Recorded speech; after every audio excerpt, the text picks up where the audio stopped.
آئیے اب شروع کرتے ہیں یوسف علیہ السلام کا قصہ۔ قرآن کریم نے اس قصے کو احسن القصص کہا ہے۔ اس کے بارے میں اللہ تعالی نے پوری ایک سورت یعنی سورہ یوسف نازل فرمائی۔ اس قصے میں دو عظیم نبیوں کا تذکرہ ہے، سیدنا یعقوب بن اسحاق علیہ السلام اور یوسف بن یعقوب علیہ السلام کا۔ اپنے بھائیوں کی وجہ سے یوسف علیہ السلام کن حالات کا شکار ہوئے، آپ اس کا تفصیل سے ذکر سنیں گے۔ سورہ یوسف مکی ہے اور یوسف علیہ السلام کا قصہ اگرچہ ابتلاء و آزمائش کی داستان ہے، لیکن اس میں اور بھی بہت سے فوائد ہیں۔ سننے والا اس سے لطف اندوز ہوتا ہے، اپنے اندر رحم اور انس کے جذبات محسوس کرتا ہے۔ اس قصے میں ان حالات کی طرف بھی اشارہ ہے جو انبیاء کے ساتھ پیش آتے ہیں۔ عام انبیاء کے حالات واقعات سے معلوم ہوتا ہے کہ پہلے وہ آسودہ حال تھے، لیکن جب انہوں نے دعوت دی تو ان کی قوم نے انہیں جھٹلایا، پھر آزمائش کا سلسلہ شروع ہوا، پھر ان کی قوموں پر عذاب آیا۔ اس قصے میں معاملہ اس کے بالکل برعکس ہے۔ اس میں شروع میں ابتلاء آزمائش کا دور ہے، پھر آسانی اور فراوانی کی داستان ہے۔ ایسا کیوں ہوا؟ علماء کے اس بارے میں مختلف اقوال ہیں۔ عطا رحمت اللہ علیہ فرماتے ہیں، غمزدہ پریشان حال اگر یوسف علیہ السلام کے قصے کو سنتا ہے تو اس کے دل کو سکون ملتا ہے، وہ مطمئن ہو جاتا ہے، اس لیے کہ اس میں تنگی کے بعد آسانی ہے، مشکلات کے بعد اللہ کی نعمتوں کا نزول اس سے ظاہر ہے۔ سورہ یوسف سورہ ہود کے بعد نازل ہوئی۔ سورہ ہود میں انبیاء کرام کے تذکرے کے بعد قوم ہود اور قوم صالح کی تباہی کا ذکر آتا ہے، پھر ان اقوام کا تذکرہ ہے جو تباہ و برباد ہوئی۔ پھر سورہ یوسف عام الحزن میں نازل ہوئی۔ یہ وہ سال تھا جس میں نبی صلی اللہ علیہ وسلم کے چچا ابو طالب فوت ہوئے۔ ابو طالب ہر طرح آپ کا ساتھ دیتے رہے تھے، یہاں تک کہ رسول اکرم صلی اللہ علیہ وسلم فرماتے ہیں، قریش نے مجھ سے صحیح معنوں میں دشمنی کا آغاز ابو طالب کی وفات کے بعد کیا۔ ایک قول کے مطابق ابو طالب کی وفات کے صرف 3 دن بعد آپ کی پیاری اور محبوب بیوی، جنت کی عورتوں کی سردار، دنیا جہان کی افضل ترین عورتوں میں سے ایک سیدہ خدیجۃ الکبریٰ رضی اللہ عنہا اس دنیا سے رخصت ہو گئیں۔ انا للہ و انا الیہ راجعون۔ یہاں تک کہ ابن عباس رضی اللہ عنہما فرماتے ہیں، رسول اللہ صلی اللہ علیہ وسلم نے 4 خط کھینچے، پھر صحابہ کرام کو مخاطب کر کے فرمایا، جانتے ہو یہ خط میں نے کیوں کھینچے ہیں؟ انہوں نے کہا، ہم نہیں جانتے۔ تو آپ صلی اللہ علیہ وسلم نے فرمایا، جنت کی افضل ترین عورتیں 4 ہیں، ایک مریم بنت عمران، دوسری خدیجہ بنت خویلد، تیسری فاطمہ بنت محمد اور چوتھی فرعون کی بیوی آسیہ بنت مزاحم رضی اللہ عنہن اجمعین۔ سیدہ خدیجہ رضی اللہ عنہا اور ابو طالب کی وفات کا آپ صلی اللہ علیہ وسلم کو بہت شدید صدمہ ہوا۔ تب آپ کی تسلی کے لیے اللہ تعالیٰ نے سورہ یوسف نازل فرمائی اور آپ کو یقین دلایا کہ تنگی کے بعد فراخی ہوتی ہے، اور اس صورت میں سبق آموز واقعات اور عبرتوں کا تذکرہ یکجا کر دیا گیا ہے، جبکہ دوسرے انبیاء کے قصے قرآن اور احادیث میں مختلف مقامات پر ہیں۔ یہ قصہ قرآن کریم میں ایک جگہ کیوں ذکر کیا گیا، اس میں کیا حکمت تھی، اور باقی قصے مختلف مقامات پر کیوں بکھرے ہوئے ہیں، اس بارے میں علامہ قرطبی رحمت اللہ علیہ فرماتے ہیں، اللہ تعالیٰ نے انبیاء علیہ السلام کے قصے تکرار کے ساتھ ذکر کیے ہیں، ایک ہی بات کو بلاغت و بیان کے اصول کے تحت مختلف پیرائے میں ذکر کیا ہے، جیسا کہ ابراہیم علیہ السلام کا قصہ ہے۔ جب اللہ کے برگزیدہ فرشتے ان کے پاس آئے تو ان کے آنے پر ابراہیم علیہ السلام نے جو مہمان نوازی کی اس کو مختلف انداز میں بیان کیا گیا ہے۔ ایک جگہ فرمایا، وہ بغیر کسی تاخیر کے بھنا ہوا بچڑا لے آئے۔ دوسری آیت میں فرمایا، پس ابراہیم فربا بچڑے کا گوشت لے آئے۔ ان دونوں جملوں کو جمع کرنے سے معلوم ہوا بھنا ہوا موٹا تازہ بچڑا پیش کیا گیا۔ مختلف جگہوں پر ان کا تذکرہ اس لیے کیا گیا کہ لوگ اس سے عبرت پکڑیں۔ علامہ قرطبی رحمت اللہ علیہ فرماتے ہیں، یوسف علیہ السلام کے قصے کو ایک جگہ اور باقی انبیاء کے قصوں کو علیحدہ بیان کرنے کی ایک حکمت یہ بھی ہے کہ مخالف پر حجت قائم ہو جائے کہ وہ نہ مکرر کلام لا سکتے ہیں اور نہ ہی قصہ یوسف علیہ السلام کی طرح اکٹھا کلام لا سکتے ہیں۔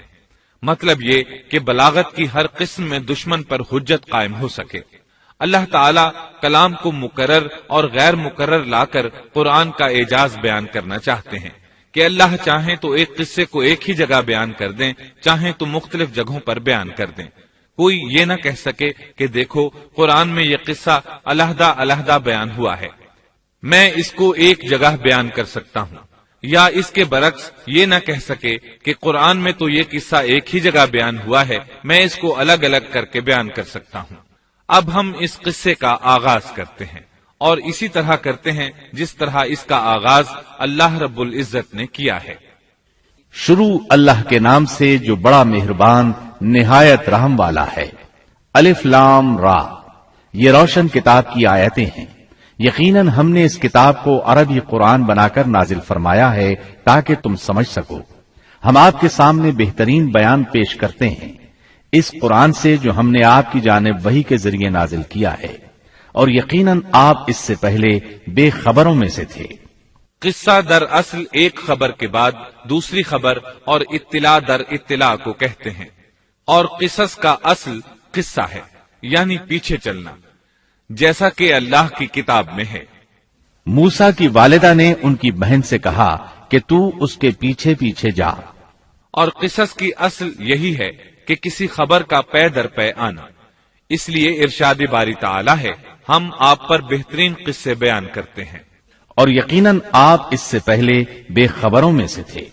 غفلت سے مراد یہاں اللہ کے ذکر سے غفلت نہیں، بلکہ اس کا مطلب یہ ہے کہ نزول قرآن سے پہلے آپ ان قصص سے واقف نہیں تھے۔ اللہ تعالیٰ سورہ یوسف آیت 4 اور 5 میں فرماتے ہیں، جب یوسف نے اپنے باپ سے ذکر کیا کہ ابا جی، میں نے 11 ستاروں اور سورج چاند کو خواب میں دیکھا ہے کہ وہ سب مجھے سجدہ کر رہے ہیں، یعقوب نے کہا، پیارے بچے، اپنے اس خواب کا ذکر اپنے بھائیوں سے نہ کرنا، ایسا نہ ہو کہ وہ تیرے ساتھ کوئی فریب کاری کریں، شیطان تو انسان کا کھلا دشمن ہے۔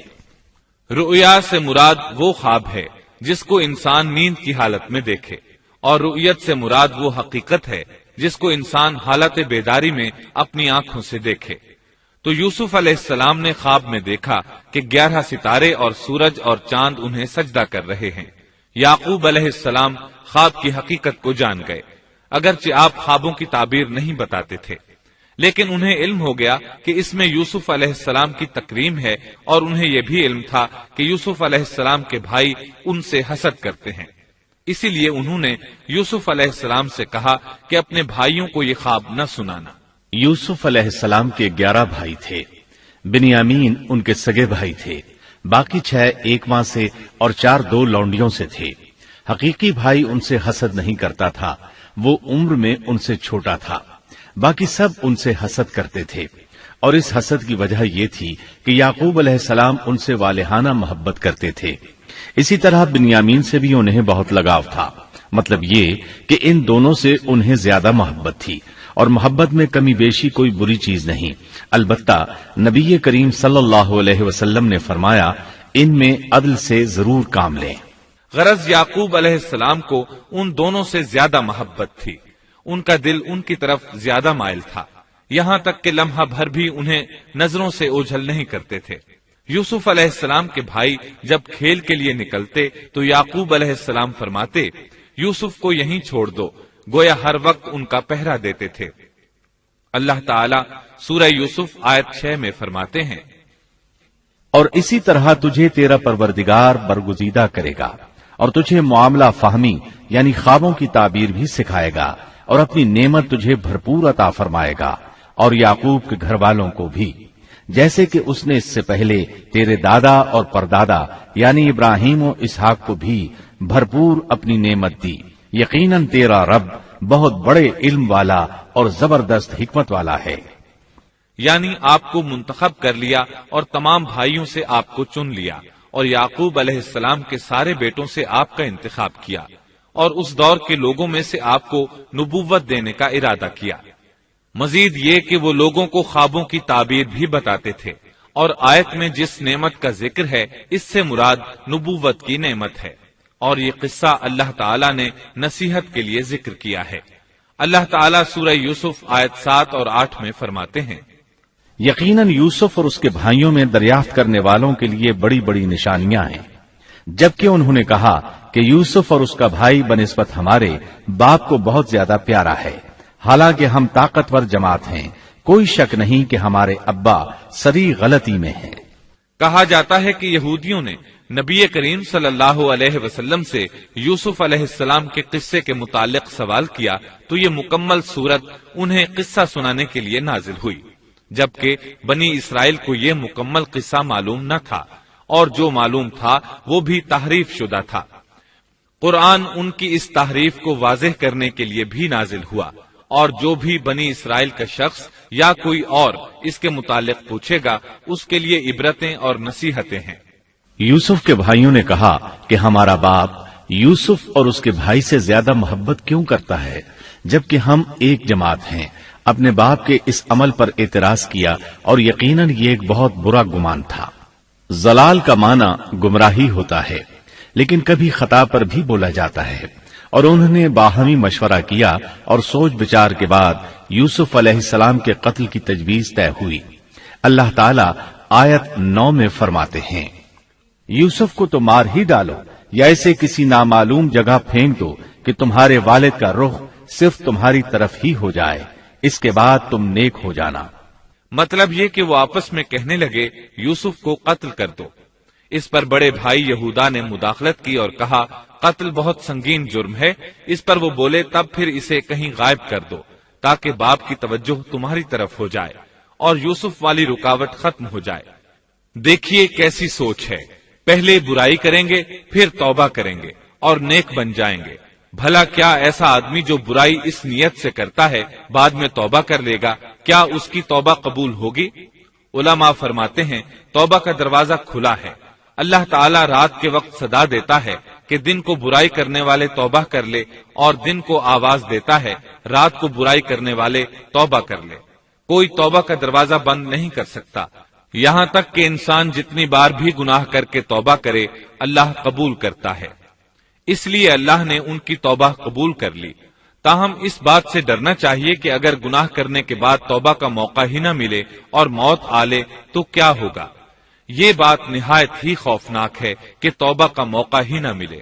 اللہ تعالیٰ آیت نمبر 10 میں فرماتے ہیں، ان میں سے ایک نے کہا یوسف کو قتل تو نہ کرو بلکہ اسے کسی اندھے کنویں کی تہ میں ڈالاؤ کہ اسے کوئی آتا جاتا قافلہ اٹھا لے جائے، اگر تمہیں کرنا ہی ہے تو یوں کرو۔ یہودا نے انہیں قتل سے روکا اور کہا قواسم کے راستے میں اموقی نام کا کنواں ہے، اسے اس میں ڈال دو، کوئی گزرتا ہوا قافلہ اسے اٹھا لے جائے گا، اس سے نجات ہی پانا چاہتے ہو تو یہ کام کرو۔ سب نے اس بات سے اتفاق کیا۔ اب اپنے باپ کے پاس گئے، باپ سے انہوں نے جو کہا آیت 11 اور 12 میں آتا ہے، انہوں نے کہا ابا آخر آپ یوسف کے بارے میں ہم پر اعتبار کیوں نہیں کرتے؟ ہم تو اس کے خیر خواہ ہیں، کل آپ ضرور اسے ہمارے ساتھ بھیج دیجئے کہ خوب کھائے پیے اور کھیلے، اور اس کی حفاظت کے ہم ذمہ دار ہیں۔ یعقوب علیہ السلام نے ان کی بات کے جواب میں جو کچھ کہا آیت نمبر 13 اور 14 میں اس کا ذکر موجود ہے۔ یعقوب نے کہا اسے تمہارا لے جانا مجھے تو سخت صدمہ دے گا، اور مجھے یہ بھی کھٹکا لگا رہے گا کہ تمہاری غفلت میں اسے بھیڑیا کھا جائے۔ انہوں نے جواب دیا کہ ہم جیسی زوراور جماعت کی موجودگی میں بھی اگر اسے بھیڑیا کھا جائے تو ہم بالکل نکمے ہی ہوئے۔ وہاں بھیڑیے کثرت سے تھے، اس لیے یعقوب علیہ السلام ڈرتے تھے۔ بیٹوں کے بار بار اصرار پر یعقوب علیہ السلام یوسف علیہ السلام کو ان کے ساتھ بھیجنے پر رضامند ہو گئے۔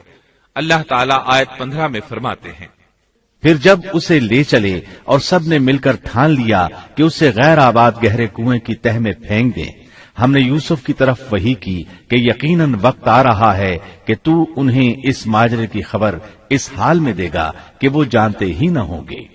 بعض روایات کے مطابق انہوں نے راستے میں یوسف علیہ السلام کو مارا پیٹا، برا بھلا کہا، اور ایسا کرنا ان کے لیے معمولی بات تھی کیونکہ وہ تو قتل کے درپے تھے۔ آخر کار کنویں کے پاس پہنچے اور مشورے کے مطابق انہیں کنویں میں ڈال دیا۔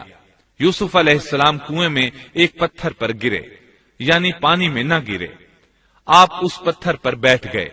اللہ تعالیٰ کی طرف سے انہیں تسلی دی گئی کہ آپ پریشان نہ ہوں، بہت جلد آپ کنویں سے نکلیں گے اور انہیں ان کے اس گھناؤنے فعل کے بارے میں بتلائیں گے، اور انہیں اس بات کا گمان بھی نہیں ہوگا کہ ایسا وقت بھی آئے گا۔ یوسف علیہ السلام کو کنویں میں ڈالنے کے بعد انہوں نے گھر جانے کی تیاری کی۔ آیت نمبر 16 میں آتا ہے، اور عشاء کے وقت وہ سب اپنے باپ کے پاس روتے ہوئے پہنچے۔ امام عامش قاضی شرح رحمت اللہ علیہ کی مجلس میں بیٹھے تھے۔ ایک عورت آئی، اس کا ایک آدمی سے جھگڑا تھا، وہ بہت شدت سے رو رہی تھی۔ عامش بولے، آپ دیکھتے نہیں یہ کس بری طرح رو رہی ہے؟ ان کا مطلب یہ تھا کہ یہ سچی ہے۔ قاضی شرح فرمانے لگے، یوسف علیہ السلام کے بھائی رات کو روتے ہوئے اپنے باپ کے پاس آئے تھے، پس فیصلہ رونے پر نہیں انصاف پر ہونا چاہیے۔ اب یوسف علیہ السلام کے بھائیوں نے باپ کو تفصیل سنائی۔ اللہ تعالیٰ اس کا ذکر آیت 17 میں فرماتے ہیں، اور کہنے لگے کہ ابا جی، ہم تو آپس میں دوڑ میں لگ گئے اور یوسف کو ہم نے سامان کے پاس چھوڑا، پس اسے بھیڑیا کھا گیا۔ آپ تو ہماری بات نہیں مانیں گے، گو ہم بالکل سچے ہی ہوں۔ سو انہوں نے یہ بات بتائی، لیکن اس سے جھوٹ صاف ظاہر ہو رہا تھا، جیسا کہ اگلی آیت میں ہے۔ اور یوسف کے کرتے کو جھوٹ موڑ کے خون سے خون آلود بھی کر لائے تھے۔ ابن عباس رضی اللہ عنہما فرماتے ہیں کہ انہوں نے بکری ذبح کی اور یوسف علیہ السلام کی قمیص پر اس کا خون مل لیا، اور خون میں لت پت قمیص یعقوب علیہ السلام کے پاس لے آئے۔ جب یعقوب علیہ السلام نے دیکھا تو فرمانے لگے، یہ بھیڑیا بھی کتنا رحم دل تھا، میرے بیٹے کو تو کھا لیا اور قمیص کو کچھ نہیں کہا، تمہاری عقل کہاں ہے؟ اس بات کا ذکر آیت 18 میں ہے۔ باپ نے کہا، یوں نہیں، بلکہ تم نے اپنے ہی دل سے ایک بات بنا لی ہے، بس صبر ہی بہتر ہے، اور تمہاری بنائی ہوئی باتوں پر اللہ ہی سے مدد کی طلب ہے۔ ادھر دوسری طرف کیا ہوا؟ آیت 19 میں اللہ فرماتے ہیں، اور ایک قافلہ آیا اور انہوں نے اپنے ایک پانی لانے والے کو بھیجا، اس نے اپنا ڈول لٹکا دیا اور کہنے لگا، واہ واہ، خوشی کی بات ہے، یہ تو ایک لڑکا ہے۔ انہوں نے اسے مال تجارت قرار دے کر چھپا دیا، اور اللہ اس سے باخبر تھا جو وہ کر رہے تھے۔ تفصیل اس کی یہ ہے کہ ایک قافلہ اس کنویں کے پاس سے گزرا جس میں یوسف علیہ السلام موجود تھے۔ انہوں نے پانی کی تلاش میں ایک خادم کو بھیجا، وہ کنویں تک پہنچا، اس نے کنویں میں ڈول لٹکایا، یوسف علیہ السلام اس ڈول میں بیٹھ گئے۔ خادم نے ڈول نکالا تو اس میں ایک خوبصورت بچے کو دیکھا، مارے خوشی کے وہ پکار اٹھا، یہاں ایک لڑکا ہے۔ اس زمانے میں غلاموں اور لونڈیوں کی تجارت ہوتی تھی، انہیں خوف محسوس ہوا کہ کہیں یہ لڑکا ان سے چھن نہ جائے۔ اس خوف کے پیش نظر انہوں نے یوسف علیہ السلام کو چھپا لیا۔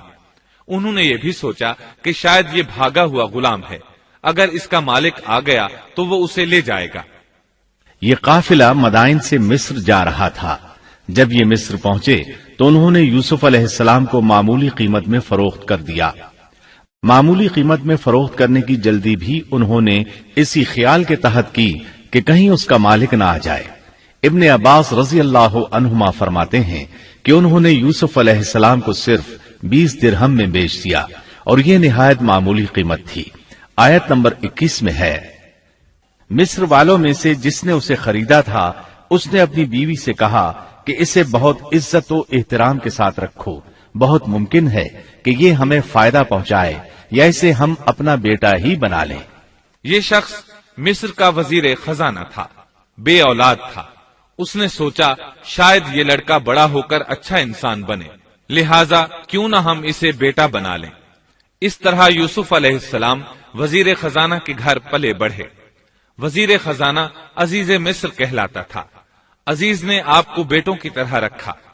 آپ کچھ بڑے ہوئے تو شاہی محل کی دیکھ بھال آپ کے ذمے لگا دی گئی، شاہی محل کے تمام اختیارات آپ کے سپرد کر دیے گئے۔ اللہ تعالیٰ آیت 21 اور 22 میں فرماتے ہیں، یوں ہم نے مصر کی سرزمین میں یوسف کا قدم جما دیا کہ ہم اسے خواب کی تعبیر کا کچھ علم سکھا دیں۔ اللہ اپنے ارادے پر غالب ہے، لیکن اکثر لوگ بے علم ہوتے ہیں۔ اور جب یوسف